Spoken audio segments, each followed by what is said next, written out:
আপনারা তো সবসময় আমাকে এমন গল্পের সাথেই দেখেছেন যেগুলো খুবই বাস্তবধর্মী এবং এমন কিছু গল্প যেটা আসলে গল্পটা শেষ হয়ে যাওয়ার পর কিংবা কন্টেন্টটা দেখে ফেলার পর কিছুক্ষণ মানুষকে ভাবাবে। তো আমার ফিল্মের ক্ষেত্রেও সেই ইচ্ছাটুকুই ছিল, ফিল্মটা দেখার পর কিছুক্ষণ তারা আসলে এটা নিয়ে ভাববে কিংবা নিজের মনে তাদের একটা প্রশ্ন উঠবে। তো ডেফিনেটলি আমার দুটো কন্টেন্টের মানে দুটো কন্টেন্টই এই ধরনের।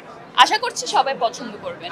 দর্শকের উদ্দেশ্য এটাই বলবো, দর্শক আসলে আমাকে আজকে এই জায়গা এই অবস্থান পর্যন্ত আসার পিছনে তাদের সবচেয়ে বড় ভূমিকা, এবং তারা না থাকলে আজকে মেহজাবিন নামের কেউ বাংলাদেশে এক্সিস্ট করে এটাই আসলে হতো না। তো সব সময় আসলে আলহামদুলিল্লাহ আমি ফ্যান কিংবা আমার কলিগদের, ডিরেক্টরদের, আপনাদের সবার সাপোর্টটুকু পেয়েছি সব সময়। তো আশা করব আমার মুভির ক্ষেত্রেও আসলে সবার ভালোবাসাটুকু, সবার দোয়াটুকু আমি পাবো। খুবই ভালো, এবং প্রত্যেকটা ঈদে আসলে এমনটাই চাই আমাদের কলিগরা সবাই মিলে ইন্ডাস্ট্রিটা এগিয়ে যাবে, সবার ভালো ভালো কন্টেন্টগুলো রিলিজ হবে, তাহলেই আসলে ইন্টারন্যাশনালিও একটা সময় আসলে বাংলাদেশের ফিল্ম কিংবা মুভি ইন্ডাস্ট্রিটাও আসলে পরিচিতি পাবে। অলরেডি আসলে কমে গিয়েছে। এখন ভালো কাজ করতে গেলে দেখা যায় প্রিপারেশন, স্ক্রিপ্টিং এই পুরো প্রসেস থেকে জড়িত থাকলে প্রত্যেকটা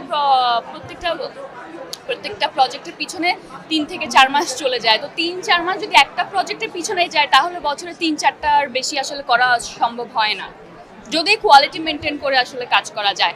একটা সময় ছিল নিজেকে মানে নিজে শেখার জন্য অনেক কাজ করেছি, এবং সেটাকে আমি অ্যাজ আ লাইফ এক্সপিরিয়েন্স মানে আমি বলতে পারি যে ওই এক্সপিরিয়েন্সটুকু আমি পেয়েছি বলেই আজকে যতটুকু ভালো বা মোটামুটি যতটুকু যেমনটাই অভিনয় করি না কেন ওই এক্সপিরিয়েন্সের কারণেই। So that is very important. আমার লাইফের ওই ফেজটাও আলহামদুলিল্লাহ খুবই ওয়ান্ডারফুল ছিল, এবং আশা করব সামনের ফেজটাও খুব ভালো যাবে আপনাদের দোয়ায়। আমি জানি না, কোনো কিছুই ছাড়তে চাই না। মানে নাটক আজকে আমাকে এই জায়গায় এসে দাঁড় করিয়েছে, তো আমি ওই জায়গাটা কেন ছাড়বো।